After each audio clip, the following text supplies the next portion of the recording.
Good afternoon, brothers and sisters. How are you all today? Okay, let's see. Alright, so to begin with, we had a couple of questions from last week which we didn't manage to reply. So, Michael, I don't know whether he's in today, but Michael asked about meditation. So he mentioned that the breath shifts from the nose to breathing from the abdomen and into the head. I think I addressed that. Let me just reduce the volume here. Yeah, I addressed that already. So how to Teng Lenny asks how to overcome from startled caused by a sudden noise, example drop of an heavy object during meditation. Does it show that I'm having a weak heart? Not really. I think it's normal if when you are very quiet and then there's a sudden sound. For most people, you may get startled. Yeah. But I know that if we meditate and our mind become very quiet and calm, but yet and mindful, then even when there's a strong external stimulus, whether it's a loud sound or even like in the Chinese Zen tradition, sometimes the master may take a stick and tap you. Yeah, it can be quite a loud tap or hard tap. Yeah. Most people will get started, but there are some who, when they meditate to a point where their mind is very still, even when there's a very strong stimulus, they are aware of the stimulus without being startled. Yeah, so it's possible. Let me switch to video so that there's no square on my face. So by weak heart, I presume you are referring to the physical heart. I don't know about that. Yeah.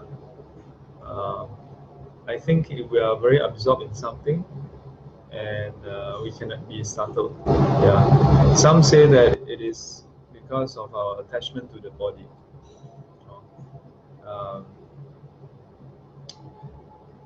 Yeah. But I think if you don't be too concerned if you are startled. The important thing is, what do you do after that? Okay, you are startled. Yeah. Are we aware of being startled? And do we continue to be startled? Do we spin stories about the startle and the loud sound, the loud noise? Yeah. We cannot help if there's a sudden sound. And depending on our mental state, if we have a strong reaction, we have a strong reaction. We don't have a strong reaction, we don't have a strong reaction. I think what's important is, how do we recover from that? When there's a strong sound and we are startled, do we start to spin stories about it? Or do we bring back awareness to our breath, or to that there's this startled state, and be able to observe this startled state subside? Sharon Yo asks, during meditation, do we see different color of light depending on how deep we can go into it?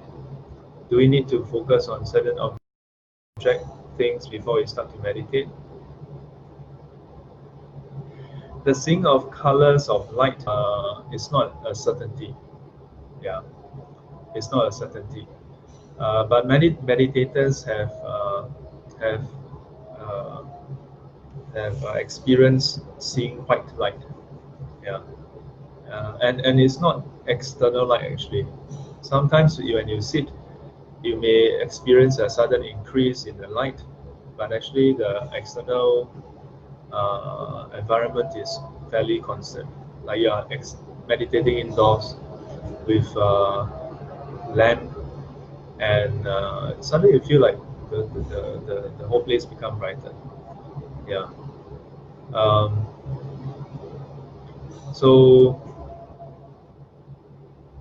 the first part, I'm not sure what your question is actually, but to answer your question, I think you're relating some what you heard, and maybe you're asking whether that is the case. It may or may not be a reflection of the state of your meditation. Yeah, it may well be that you're imagining the colors. Yeah, but there are meditators when the mind is very highly quiet.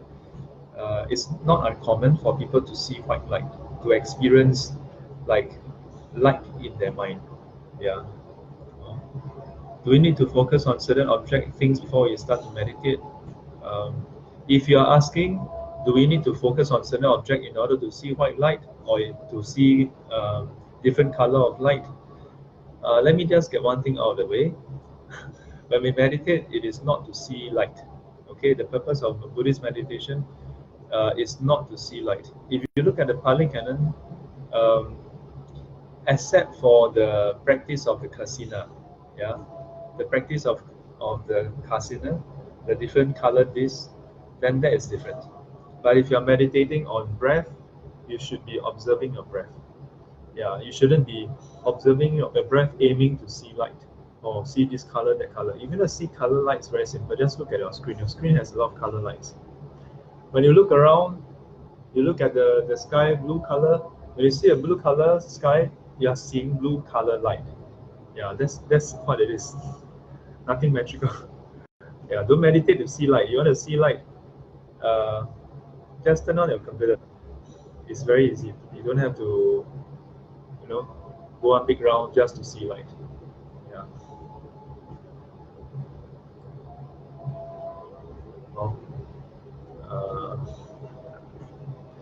And do we need to focus on certain object things before we start? As I said, if your aim is to see light, then just go and look at just open your eyes, you can see colored lights already. Everything all the colors you see, all the colored objects you see, that is colored light coming to you. You don't have to meditate to see light. Lim Minglong asks, Shifu, I feel good sitting, but after about 15-20 minutes, my legs always feel numb, followed by pain. This always distracts me from my concentration. Do you have any suggestion other than sitting on a chair? I think I kind of answered that day, but perhaps I can touch on that. Depending on how frequently you sit, and perhaps your posture, you may want to adjust your posture, but posture is a bit hard to advise or correct through the Facebook Live. So maybe after perhaps when there's an occasion,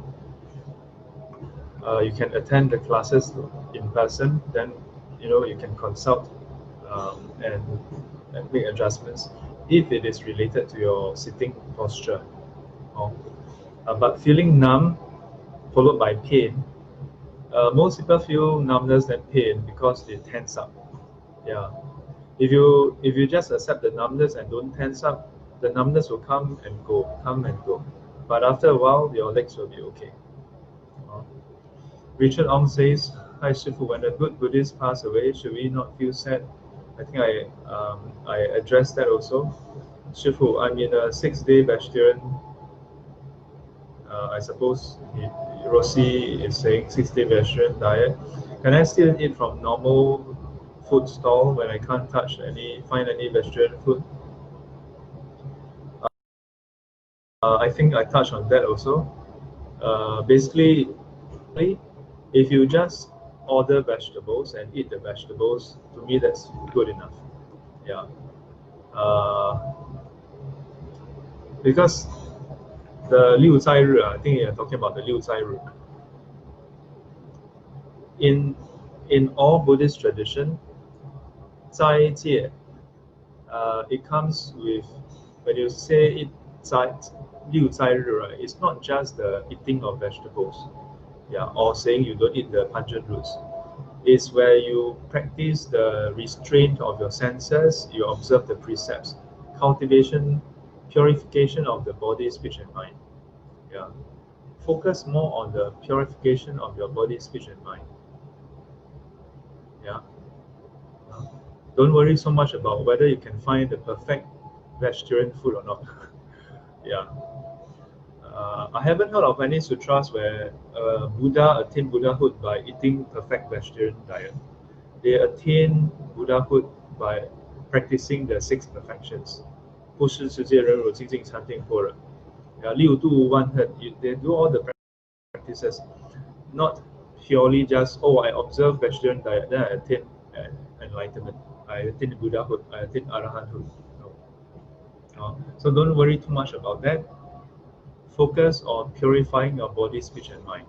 Practicing the 4 immeasurables: loving kindness, compassion, joy, rejoicing for others, success, and equanimity. 慈悲喜舍, 四无量心. Practice that. Yeah. And keep your meals simple. The point about the vegetarian diet is that out of compassion, you still have to sustain yourself. But you sustain yourself in a kind, compassionate way, without causing harm to others or minimizing the harm. Yeah, that's all you need to do. Don't get so preoccupied with all those. Otherwise, how about when you breathe in, then how?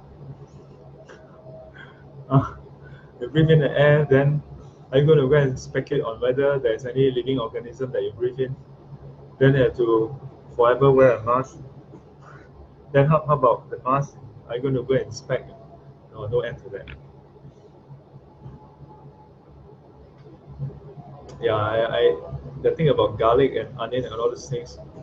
You see, the abstinence from the pungent roots, the point of it is not to stimulate your senses, yeah, not to indulge and stimulate your senses such that it makes your practice even harder. Yeah, because the end goal is to purify your body, speech, and mind. The end goal is to remove greed, reduce and then remove greed, hatred, delusion, and ignorance. The vegetarian diet is not an end by itself. Yeah, the abstinence from the pungent roots is not an end by itself. No, not an end. So if you abstain from pungent roots, you take vegetarian diet, but in the process of doing that, you're getting upset with people for putting garlic in it. You're upset with people for not getting things right. You get all woke up, or you succumb to jealousy. You succumb to all sorts of defilements. Then it defeats the point of actually observing vegetarian diet and abstaining from the pungent roots. The question from Doreen said, I even stopped my tenant from eating beef and mutton in my house, but cannot make them go vegetarian diet. I think I addressed that, but perhaps I want to highlight again. For Doreen said, unless you have it in your tenancy agreement, it's up to you. You have your house, you rent out your room. It's your choice. It's your choice to say you will only rent out to those who, or you rent it out and you say no meat allowed in the house. That's your choice. Yeah, but you must make sure you're upfront about it and clear about it. Don't rent out your room without saying that, and then later, oh, why are you bringing meat in your house? No, cannot. Yeah, if you want to have some specific rules, it's your choice, but you must be specific to it.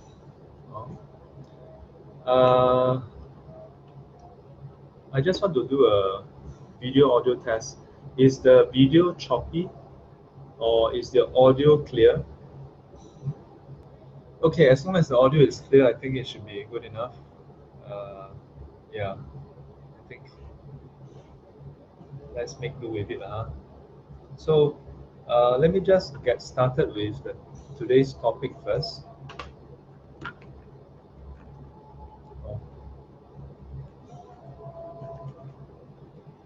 Impermanence, living with impermanence. Yeah. Video is around 10 frames per second, so it's like watching an animation or worse. Ingvi has this question: what are the 3 obstacles in the dedication? Maybe I can cover it towards the end of the session. We have about half an hour. I'd like to end on time today. Today is a full day. I have class in the morning and then SGC, and later I still have the Dharma Sutra, and I have to attend to my father as well. So I hope to wrap up on time where I can. Yeah, so let me just maybe touch on today's topic first.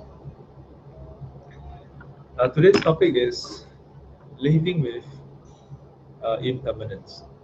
Living with impermanence. Let me plug in my writing tablet.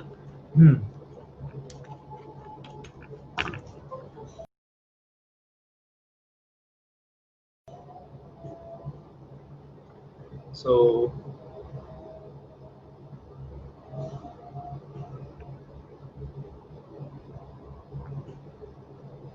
impermanence.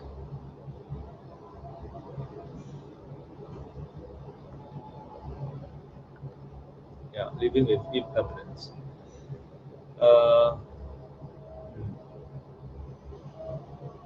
What is impermanence? In Pali, it is anicca.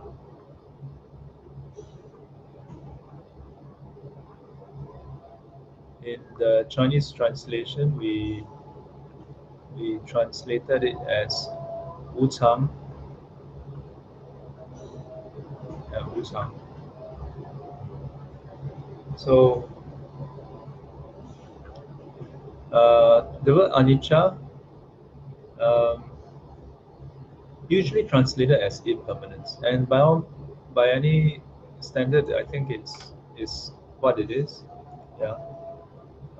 But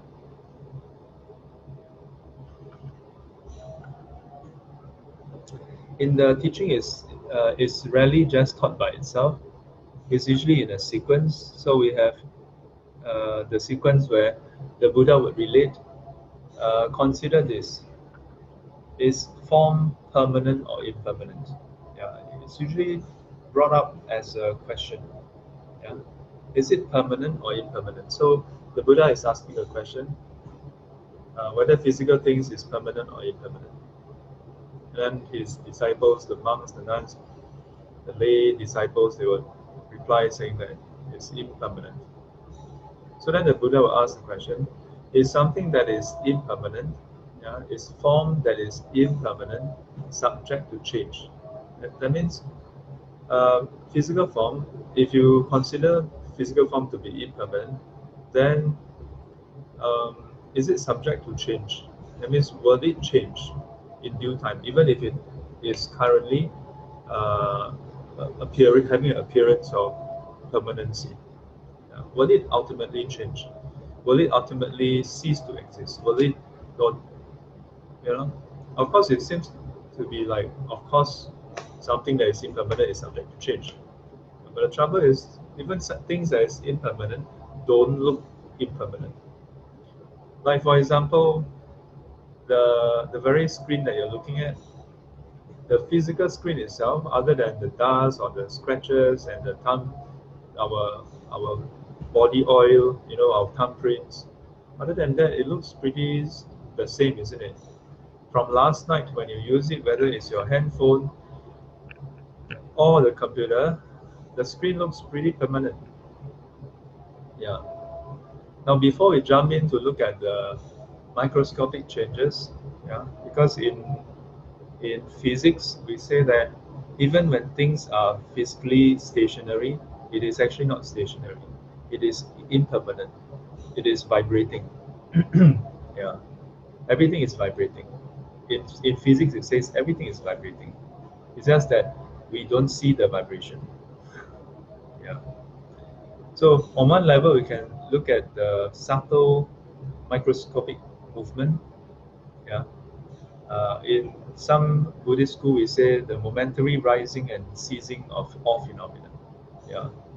So that everything is actually momentarily arising and momentarily ceasing spontaneously. It's just that we don't see that. Yeah. So another layer angle to look at it is, if you look at most of Pali Canon, the Buddha don't. Sometimes he don't go into that. In fact, most of the time, he talk about the long-term changes. Yeah, the long-term changes. So like from young, then growing old, then growing older, and then dying.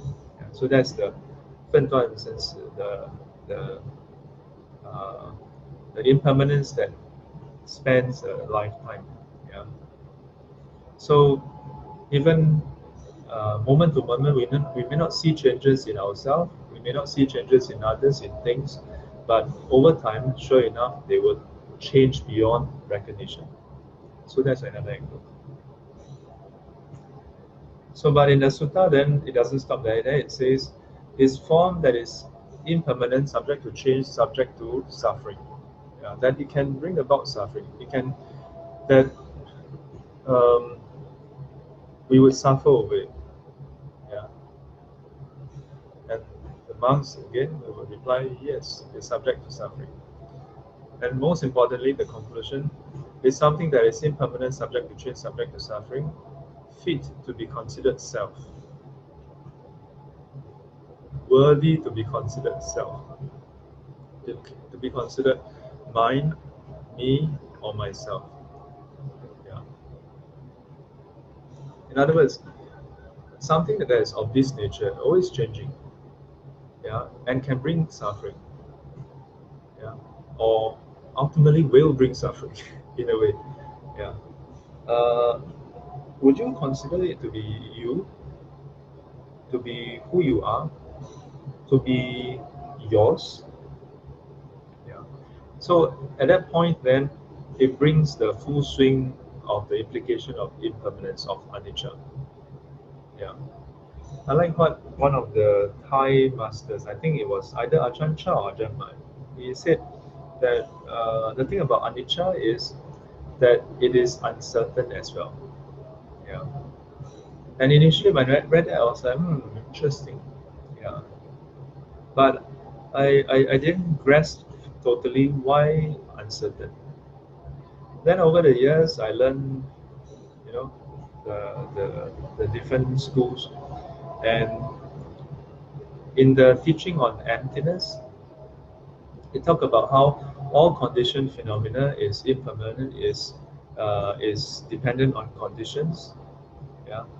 And so it's empty in nature. And because it is so, the the changes, the nature of change is not just being different, but that the nature of change is that it is not subject to our will. That means the change don't follow our whims and fancy. Yeah. And then I thought, that is also linked to no self. And then I realized that anicca, anatta, and sunyata, emptiness, that means impermanence, no self, and emptiness, they are actually talking about one thing. And of course, if you don't see it, then it leads to suffering. If you expect it to be otherwise, then you suffer. If you see that it is like that, and you don't fight it, not fighting can be because you just give up, or it can be that you unwillingly give in, you know, or it can be that you truly see that it is like that and no other way. And as a result, when it happens, when it is impermanent, you see that, yeah, this is the way it should be. It has to be. There's no other way. as sure as if you take this and you drop and you lift it up, yeah, you throw it up, sure enough it falls down. Yeah. And if you can calculate exactly, yeah, precisely all the forces at work, including the turbulence, the very subtle turbulence, or the way it interacts, yeah, with the air, every single force that is acting on this, then you can predict exactly where it will land. And if when it lands, how much force will be exerted on it, and whether it will break or not. And if it breaks, why would it be a surprise? Yeah. It is when we oftentimes it is when we do not know all the forces at work, then we are surprised and we cannot accept that it breaks. Yeah. We're like, why did it break? It shouldn't break. We don't expect it to break. Yeah.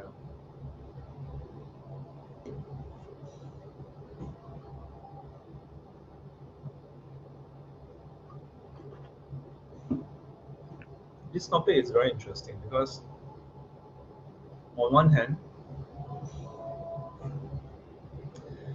um, we may look at this topic and say, oh yeah, let's learn how to live with impermanence.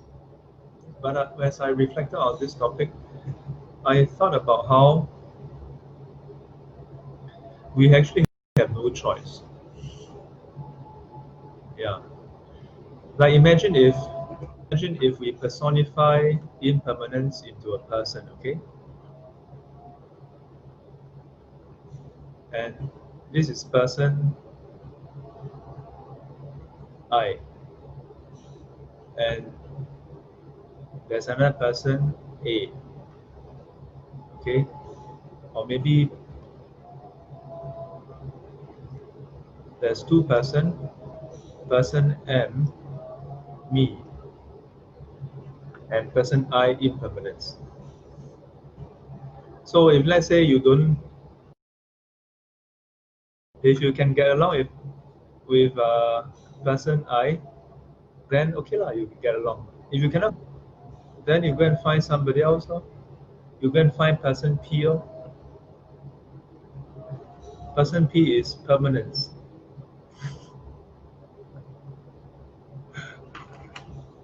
Person I is impermanence. Can or not? Yeah.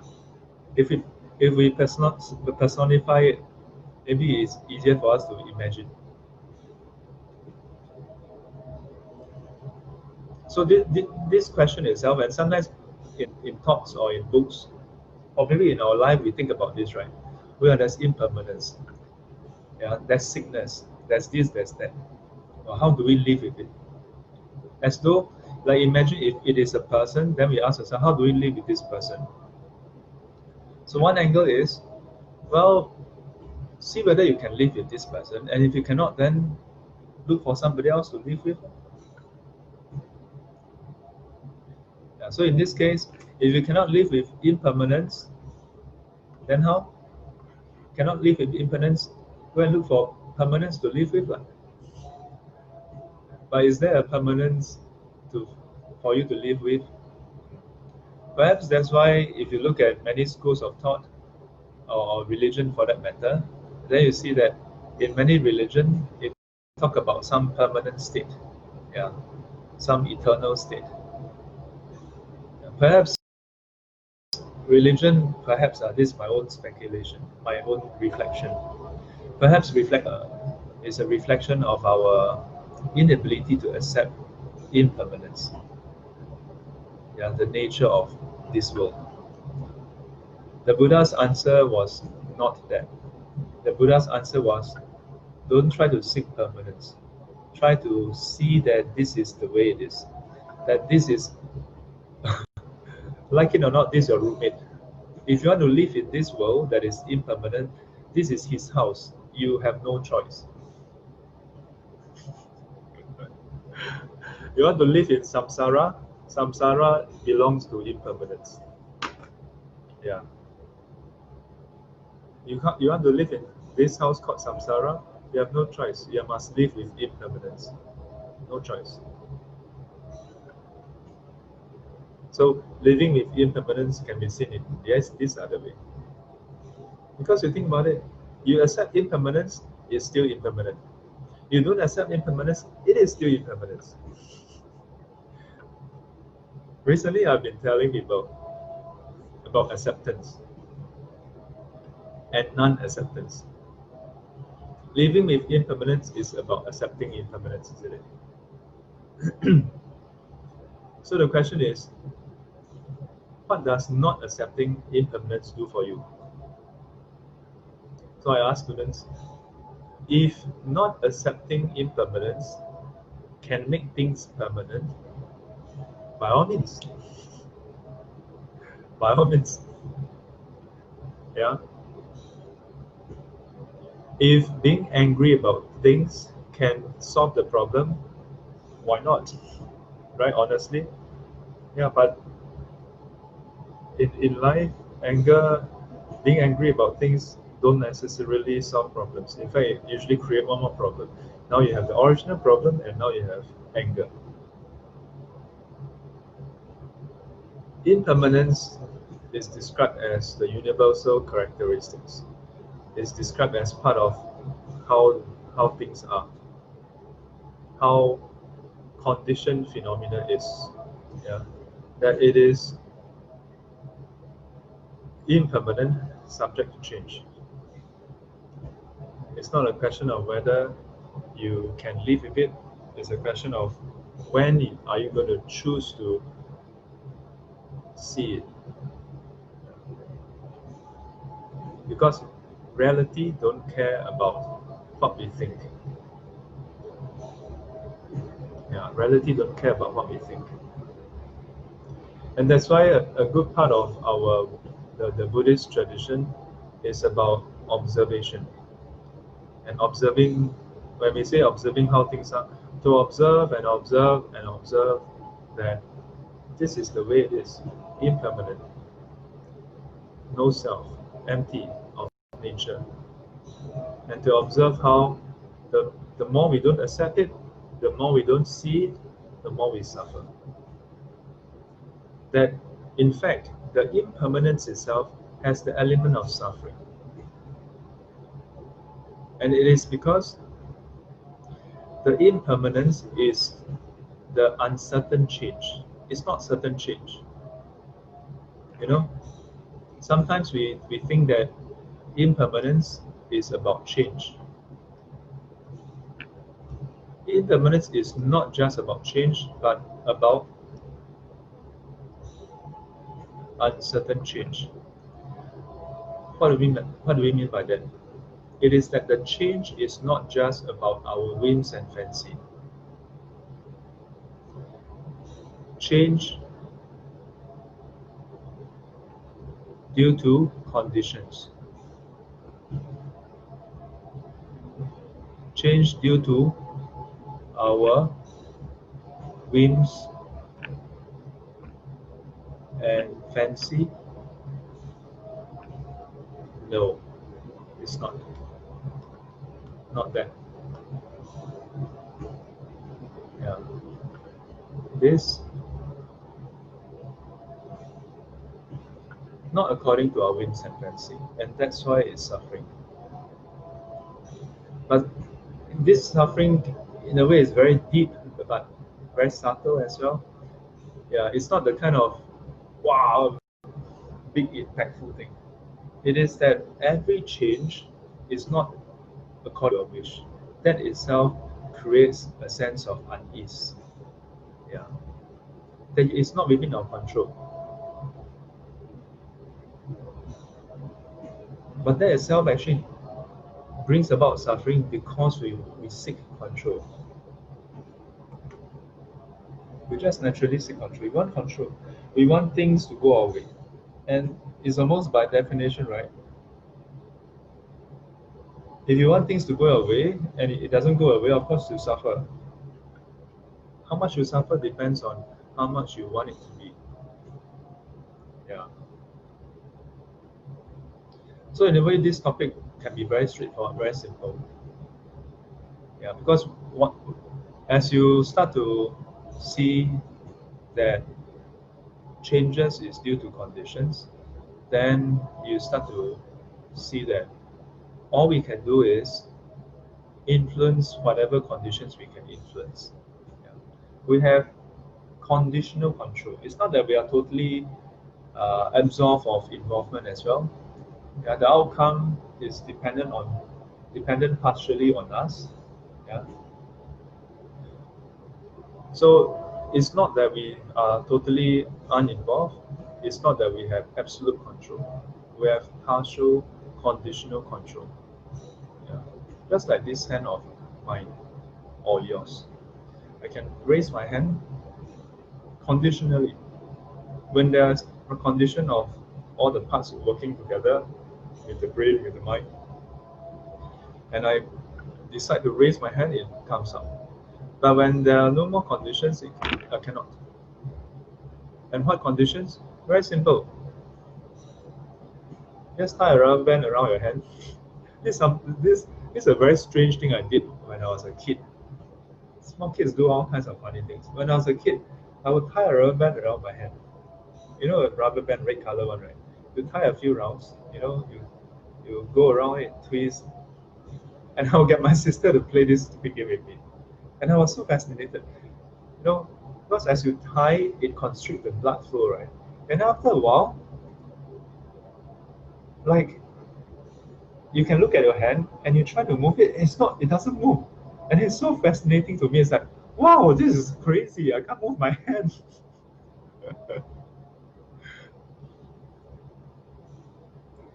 Yeah.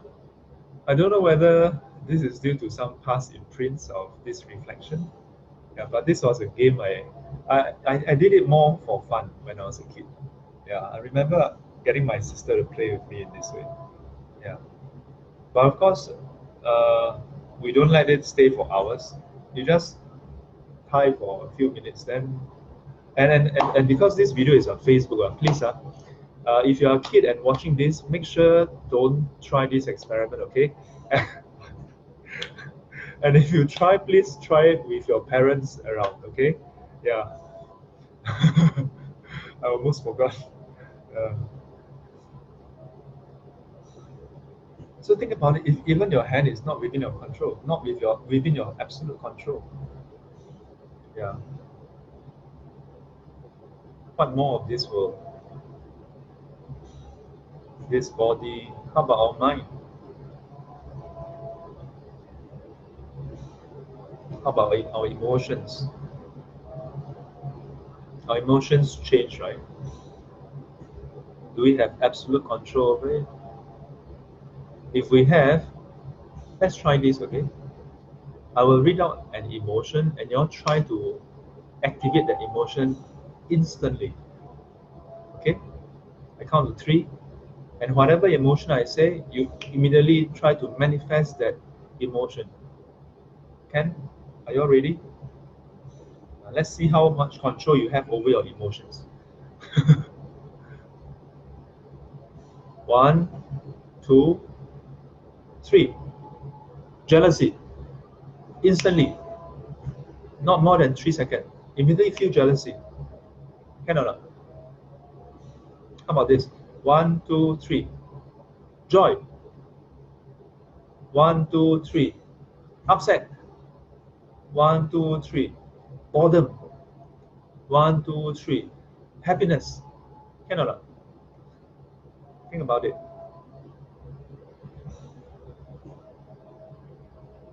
Our emotions is so fundamental to our very existence, isn't it? And yet we don't have absolute control over it. Now, of course, I don't know, maybe some of you managed to do it while we are watching this video.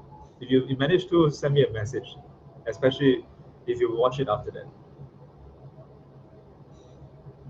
But don't tell me that, oh, you watch it many times and then you prep yourself, or because it was for certain sequence. No, that doesn't count. But even if you can do that, I think it's remarkable.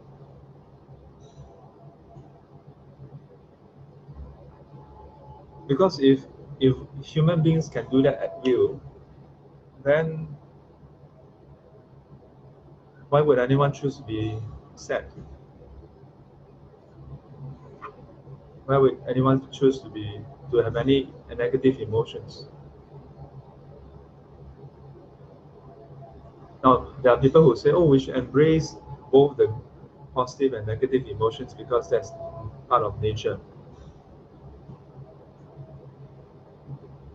Really?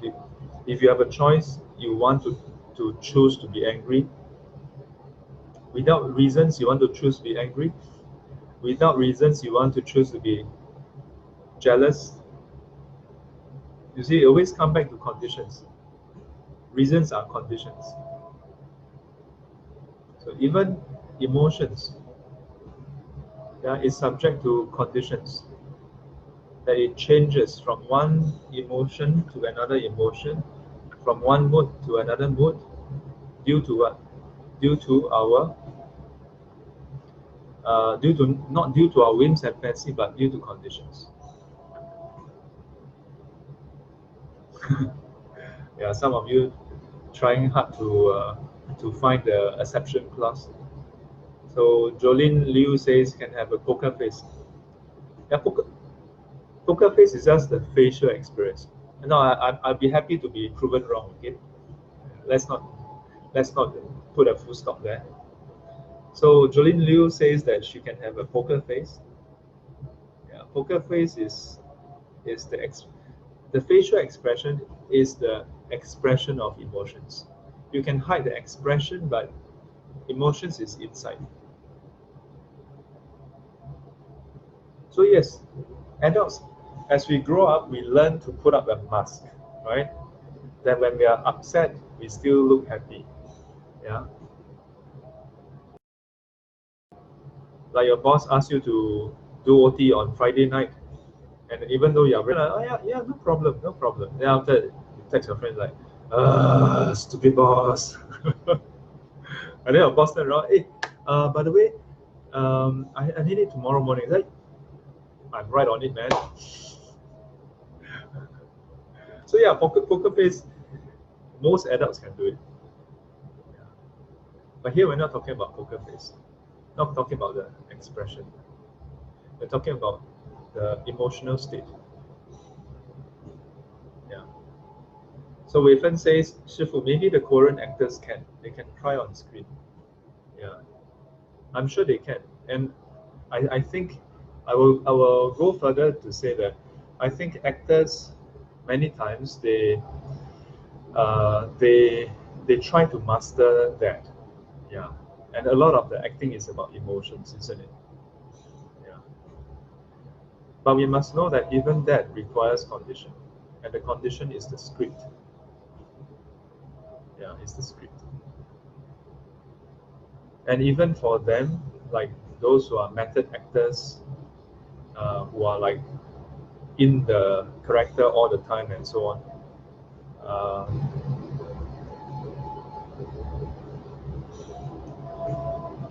they follow the sequence of that emotions that is related to that character. Yeah.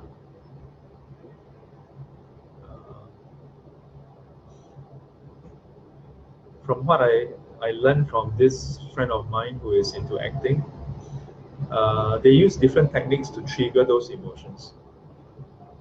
So if you think about it, it is still not simply themselves wielding the emotions. And mind you, acting is about the appearance of emotions for the most part.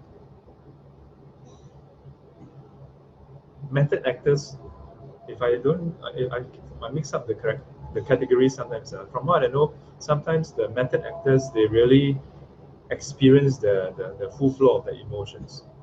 Yeah, but they need time to get into character as well. It's not at will. It's not just like that. The like that part is mostly the appearance of the emotions. Yeah. And even if we can say that, yeah, they can do that. If they can truly do that, then why are so many celebrities having depression?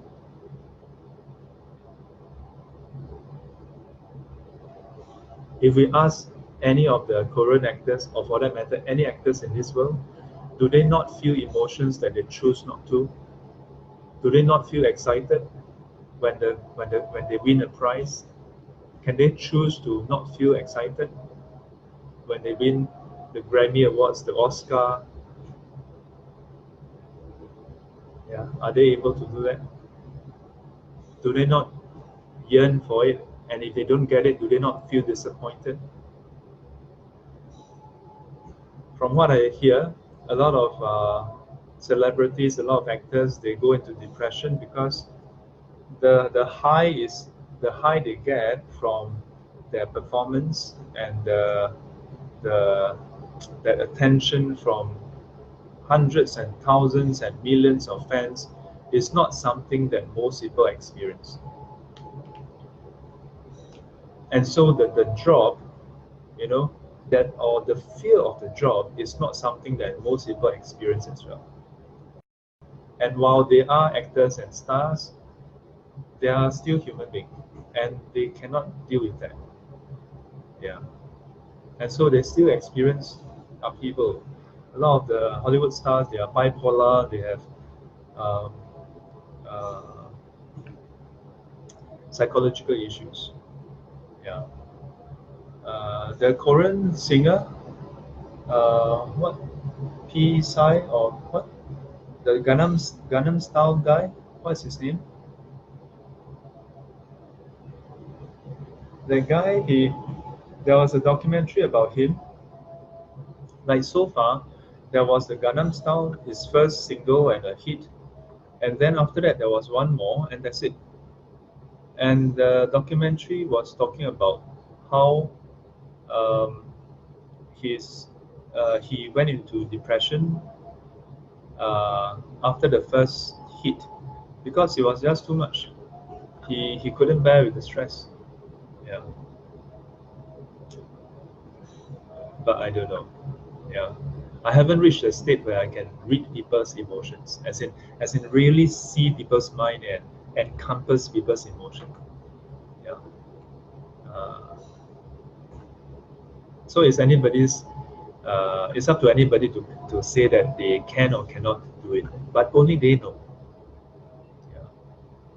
And if you have mastery over your emotions, yeah, I would say enlightened ones have mastery over their emotions, simply because they have removed the conditions for the negative emotions, the destructive emotions. Yeah. Because they see things as they are, so there's never any condition for the anger, for the jealousy, for all those destructive emotions to arise anymore. So in the sense, they are not controlling their emotions. Unlike us, we're trying to control emotions. We're trying to gain mastery in that sense. Whereas for enlightened ones, they go to the root of it. Yeah. Cultivation is always about the cause, the conditions of it. Yeah, not the fruit. Emotions is the fruit.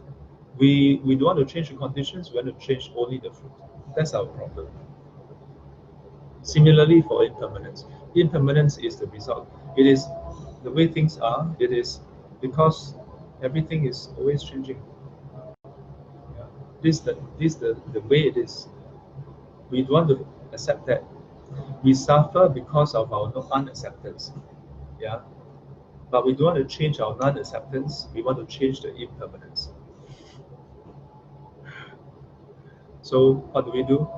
So we cut the wood, and then we dry it, we cure it, we process it, and then it's not good enough, we lacquer it, we paint it, yeah, we process it further, crisscross, grain and everything to make it more stable, more controllable. We bend it when we want to bend it, we strengthen it when we don't want it to bend. It's all about control. And when that's not good enough, we find other materials. We find metal, all kinds of metal. And when this metal is not good enough, we find another metal. When that metal is not good enough, we put the metals together to form alloy, so that it's light but strong. Yeah, strong but not brittle. Yeah. And then we find, oh, it's too heavy. Yeah, or it's too expensive. Yeah, or we cannot make it into funny shapes. So we discovered plastic. Yeah, and we kind of succeeded. Yeah, we kind of succeeded in our ongoing fight with impermanence. We kind of succeeded. We invented plastic. Yeah, and so now plastic will outlive us. And now we have to live with permanence, the plastic. And now we realize we cannot live with plastic. We cannot live with permanence. When things are permanent, when we eat things that refuse to change, to break down, and it's inside our body, we start to have problems. Yeah. Because the nature of this world is impermanence. So now we have problem. We don't want impermanence, yeah. So we want permanence. So we created a lot of things that's more permanent. Not that plastic is permanent, but it's more permanent. But they say that the CD-ROM that has been around since the 90s, popularized in the 90s, will outlive us. It will be around for 100 years or so, a few hundred years. Tommy asked, so I'm going to wrap up. Yeah. Permanence.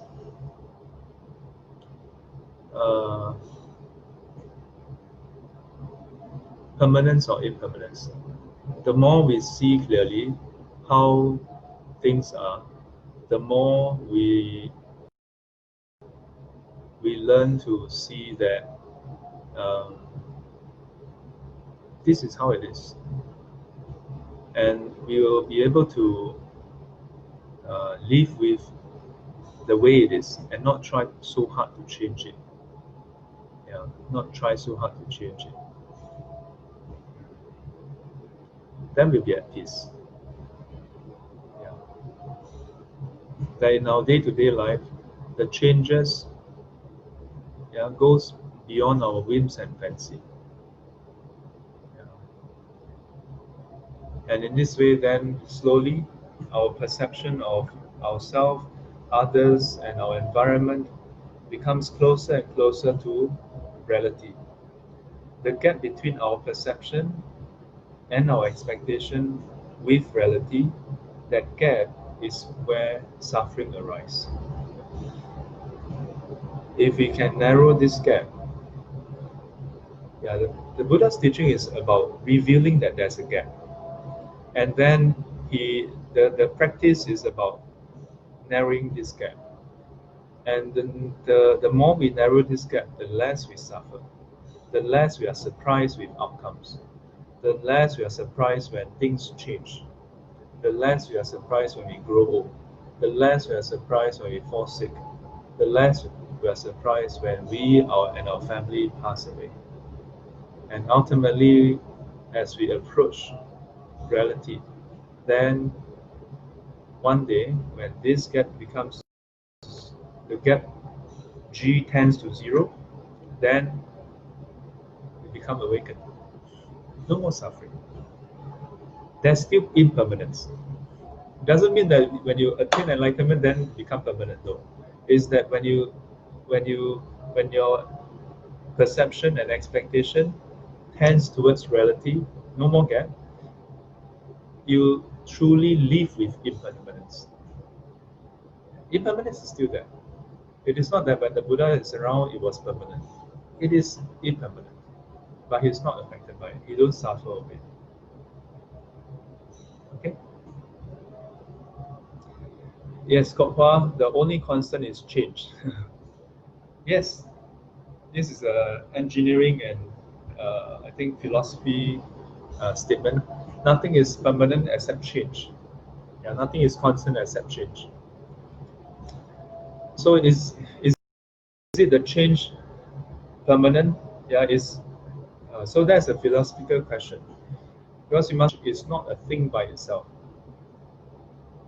Change is a measurement of the difference of states between two things, between things over time. And that's what change is. It's not a thing by itself. So the statement, nothing is permanent except change. So it's as though change is a permanent thing. It's as though it's a thing by itself that is permanent. No. Change is basically the measurement of differences of two things over time. Since everything is subject to change, I feel like the change itself is permanent in everything. Yeah. But even change changes. It can change fast, it can change slow. Yeah. So Xiu Yin says PSY, Gangnam Style. Yes, PSY. Yeah, I can't remember his name.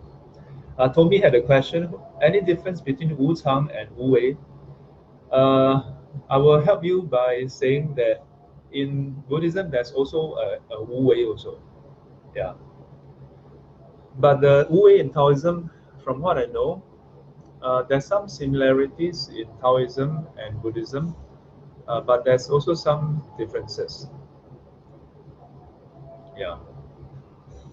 I am not an authority in Taoism. I don't know enough about Taoism to teach Taoism. So maybe, and if there's any viewers who are like trained in the Tao Te Ching or something, can comment. What I know about the Wu Wei in Taoism is about the natural state of things. Yeah. That if you can act without acting, that means you are acting in the natural state of things. And if you are acting in the natural state of things, then that is in harmony with nature, with the Tao. Then you'll be okay. Otherwise, you are going against the natural flow of things. Something like that. Yeah. Wu Chang, so the Wu Wei in Buddhism is about unconditioned things. So it's slightly different. Same term, same writing, but slightly different terms. Some suggest that the Chinese masters chose those terms to because of either one, because of um, their cultural influence or something, yeah, or because because they were trying to sort of draw a parallel, much like in Indian Buddhism, yeah, where sometimes certain terms are chosen, yeah, as a contrast.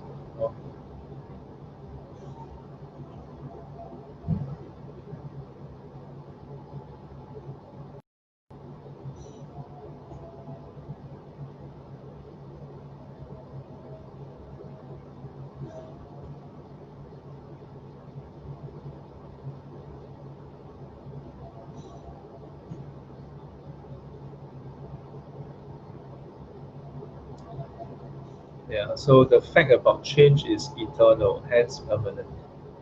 So this can become a bit trickier, yeah, because the truth is beyond words. So it is the moment you have words, then it has its duality. Yeah, then it falls into the permanent, impermanent thing.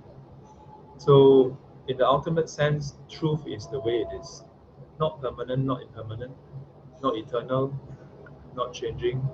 Yeah, it is just the way it is. Okay, I hope we can use it in our life to think about not just about impermanence, but about how we relate to things. Yeah, even COVID-19, for example. Yeah, you accept it, it's here. You don't accept it, it's still here. Then how? If you don't accept it, your emotions get affected. Yeah. If you accept it, then your emotions is calmer, and maybe you can make better decisions. Okay.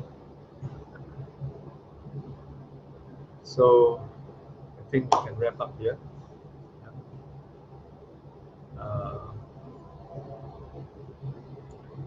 This is the way things are. So let's put in our let's spend this impermanent life of ours over something meaningful, so that it doesn't just go in vain. 愿消三障诸烦恼，愿得智慧真明了，普愿罪障悉消除，世世常行菩萨道。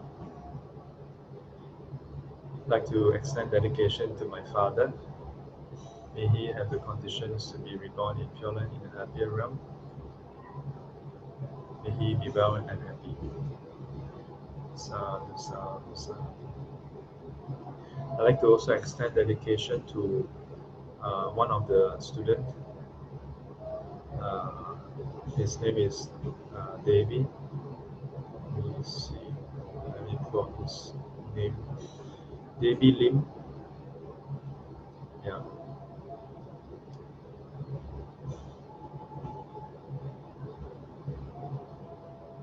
I'd like to also extend dedication to Devi Lim's father, Lim Ti Tek, who has just passed away a few days ago. May his father have the conditions to be reborn in Pure Land in a happier realm. May he come in contact with the triple gem wherever he is, learn and practice the Buddha Dharma, and attain the final liberation. Sadhu, sadhu, sadhu. My apologies to him because of the current state. So I'm trying to juggle between the classes that is ongoing, attending to my father, and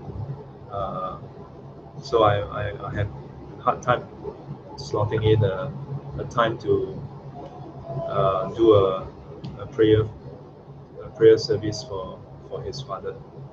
Yeah, so I'm trying to see whether I can arrange maybe tomorrow or something. Yeah, so I'll be careful. Let's pay respect to the Buddha.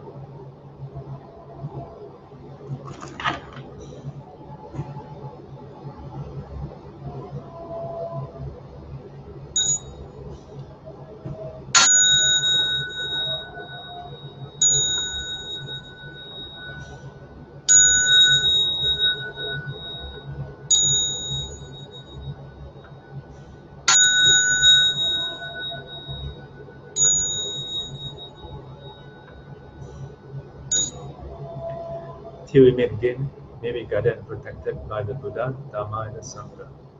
Sadhu, sadhu, sadhu. And as always, quite quiet.